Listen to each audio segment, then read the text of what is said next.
Hey guys, welcome back to NY Sports MC. If you haven't already, please subscribe to the channel, click the notification bell. Also, just started a Twitter account for the YouTube, so just at NY Sports MC. So go ahead and follow me on there. I'll be posting all my videos and retweeting some things that I see about the Jets on there.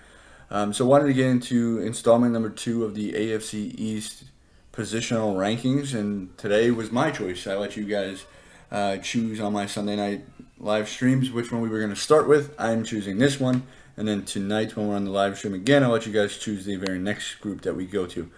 But we're going to go with the most important position on the field, quarterback. And I'm going to rank them two different ways. I'm going to rank them currently for this season and then also for the future. Since we do have so many young quarterbacks in the division, I figured we'll have one for this year and then one for next year. The rankings are not going to be much different, but let's jump right into it. At number 4, you got to go with the team that's been number 1 for the last 15 years, and that's the New England Patriots. You look at them, and it was between them and Miami, so little spoiler right there. Miami's going to come in at number 3. No real surprise there, but you look at it, compare apples to apples, right? So they both have veteran quarterbacks. They both have young quarterbacks. So if you look at the young quarterbacks, we'll go Stidham versus Tua Tagovailoa. So Tua has way more upside, at least from what most draft experts believe, than Stidham. The big issue with Tua is, will he be able to stay healthy? And then when you look at veterans, you have Hoyer versus Fitzmagic, and I know that this year upcoming is his disappearing act, because this is what Fitzmagic does. He comes out and does all this ridiculous stuff and plays out of his mind, and then the next year comes and does his disappearing act. So he is set for a regression from what he did last year, but I'd still take Fitzpatrick over Hoyer any day of the week right now. So I have New England at number 4. They're even saying that if Hoyer plays well and that Stidham kind of stumbles a little bit, that the coaching staff, namely McDaniels and Bill Belichick, have a lot of confidence in Hoyer. He's been there a few different stints. They have a lot of years with him, and they have no problem starting him to start this upcoming year. So if you got Hoyer starting week 1, I mean, you got to be the 4th in the division. So then coming in at number 3 is the Miami Dolphins with Tua Tagovailoa and Ryan Fitzpatrick. I think that Tua has a lot of upside. He is a little bit of a smaller quarterback, but played extremely well at Alabama.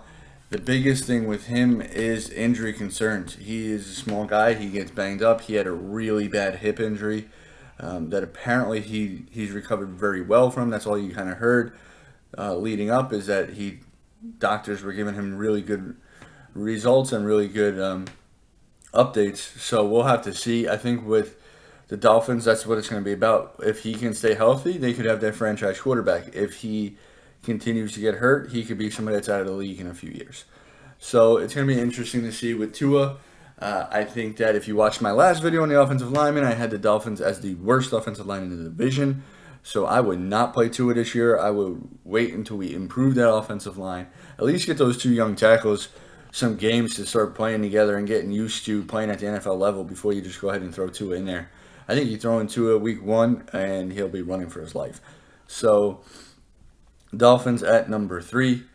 At number 2, I have the Buffalo Bills and Josh Allen. Even though Josh Allen does play for the Bills, I kind of was rooting for him when he first came out because I just didn't like all this stuff. Because he went to a smaller school, everybody was kind of downplaying him and saying that he was going to be this huge bust. So I just love the underdog story, so I wanted him to prove some people wrong. Obviously, I didn't want him to become a great because he's in our division. But the biggest thing with Allen is he's shown playmaker ability. He is very good at being able to take off and run when he needs to. The biggest thing with him is accuracy. He needs to improve that accuracy. We saw Lamar Jackson make a nice leap when it came to accuracy last year. Josh Allen has to do that, and until he does that, he's not going to be able to take that next step. I don't care. I'm not bashing him. I'm not bashing the Bills. I think that they could be a very good team this year, but for him to become an elite franchise quarterback or even just a top echelon franchise quarterback, he has to be able to win from the pocket, and that's the thing. That running around is only going to get you so far, and I have a very good friend who's a Bills fan, and we talk about this all the time. you don't want your quarterback running that much. I mean, you don't want them taking hits that they don't need to be taking. You don't want them exposed to that, right? So, and then also when you get towards the latter half of the year and you start to get to the playoffs, these defenses get better, their secondaries get better, they're keying in on different things, right? And you have to be able to win from the pocket. These edge rushers and linebackers on these better teams are not going to allow you to just keep running all over the place. So that's the big thing with Allen. He has to improve that accuracy. If he does not, he's just going to be an average at best quarterback that can win some games in the regular season because that stuff kind of works in the regular season, but is never really going to be able to do too much in the playoffs because in the playoffs you have to win from the pocket. And then number one, I got the New York Jets and Sam Darnold.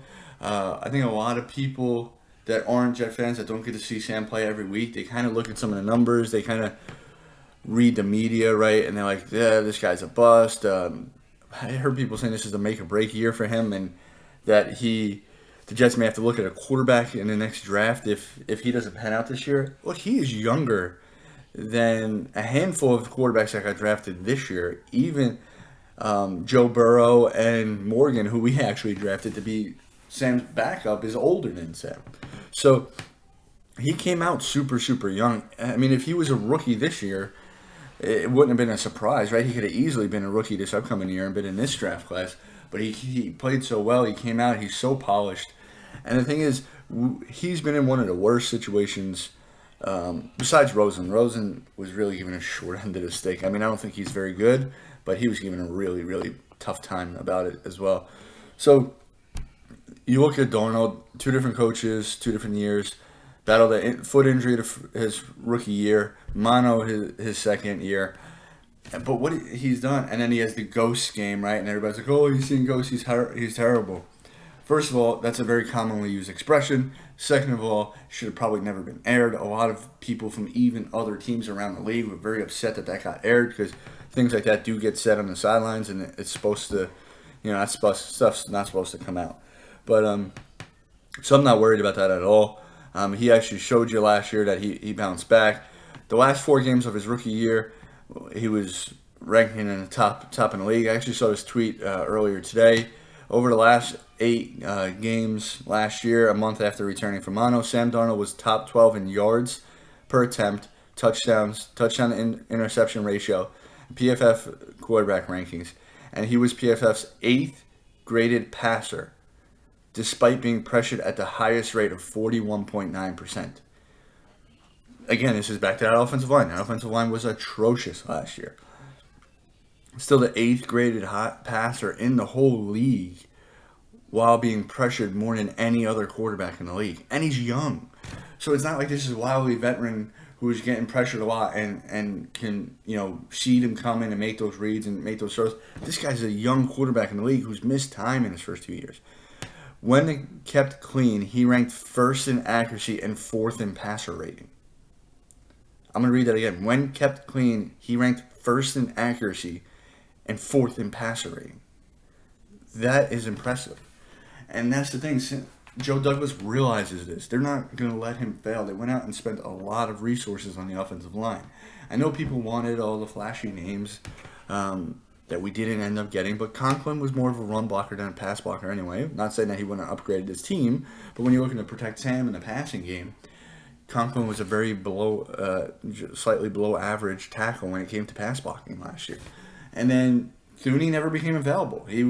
I honestly think that we would have made a big free agent signing if Thuney became available. I think they were going to throw the money at him. I think Joe Douglas is being very meticulous about how he's spending this money. And when somebody like Joe Thuney did not become available, he said, I'm going to go on these lesser deals. We're going to build it through the draft.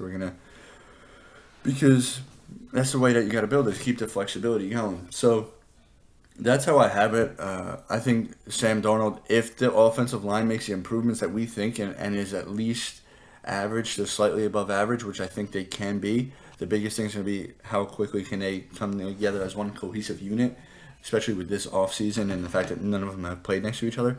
I think Sam Darnold's going to make a huge leap this year, competing for a Pro Bowl spot potentially. I think he's going to have a big, big season. I don't care that the teams who were playing are harder. He was playing NFL caliber defenses last year with practice squad players around him.